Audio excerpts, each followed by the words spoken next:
जलता फीनिक्स की एक गर्म आंसू गिरा। वह आंसू चमड़े के जूते पर गिरा। आदमी ने तुरंत जूता उठाकर देखा तो पाया कि जूते का तला तक जलकर छेद हो चुका था। फिर भी उस आदमी ने फीनिक्स को दोष नहीं दिया। उस तपती आंसू ने उसे भीतर तक हिला दिया। जब उसने अधमरे फीनिक्स को देखा तो उसका दिल पिघल गया और उसने फीनिक्स को जकड़े लोहे की जंजीरें तोड़ दी। जैसे ही जाल हटा, फीनिक्स का शरीर तेजी से तपने लगा। कुछ ही पलों में उसकी पूरी देह आग से भर गई और वह फिर से जीवन से भर गया। इसके बाद वह फीनिक्स आकाश की ओर उड़ गया। जाने से पहले उसने उस आदमी को धन्यवाद स्वरूप एक चमचमाती, गर्म और रंग बिरंगी पंख भेंट की।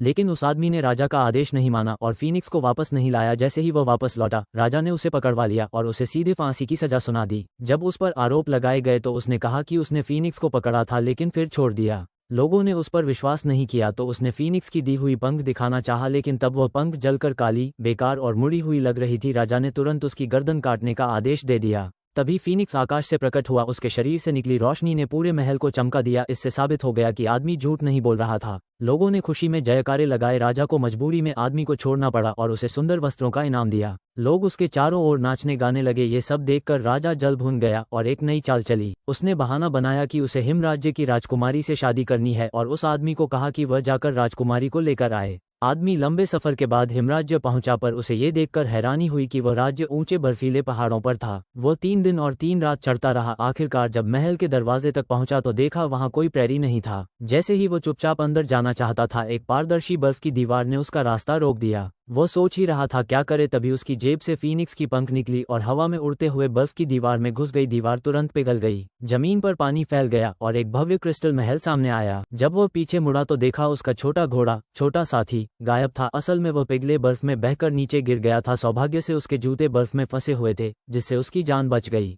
आदमी नंगे पांव महल में दाखिल हुआ। वहां उसे कई राजकुमारियां बर्फ के ताबूत में मिलीं। जब वो सोच रहा था असली राजकुमारी कौन है, तभी फीनिक्स की पंख ने असली राजकुमारी को पहचान लिया। आदमी ने राजकुमारी से अपने आने का कारण बताया। राजकुमारी को जब यकीन हुआ कि उसमें कोई बुरी मंशा नहीं तो वह साथ चलने को तैयार हो गई। दोनों ने मिलकर स्कर्ट की मदद से नीचे उतरना शुरू किया, लेकिन आदमी भारी था और स्कर्ट फट गई, जिससे दोनों नीचे गिरने लगे। तभी छोटा घोड़ा समय पर पहुंच गया और उन्हें बचा लिया। राजकुमारी को सही सलामत वापस लाकर आदमी लोगों के दिलों में हीरो बन गया, जिससे राजा जल जलकर पागल हो गया। अब उसने आदमी को एक और असंभव काम सौंपा, रहस्यमयी समुद्र में जाकर उस दुष्ट विशाल व्हेल को मारने का, जिसने बहुत अत्याचार किए थे।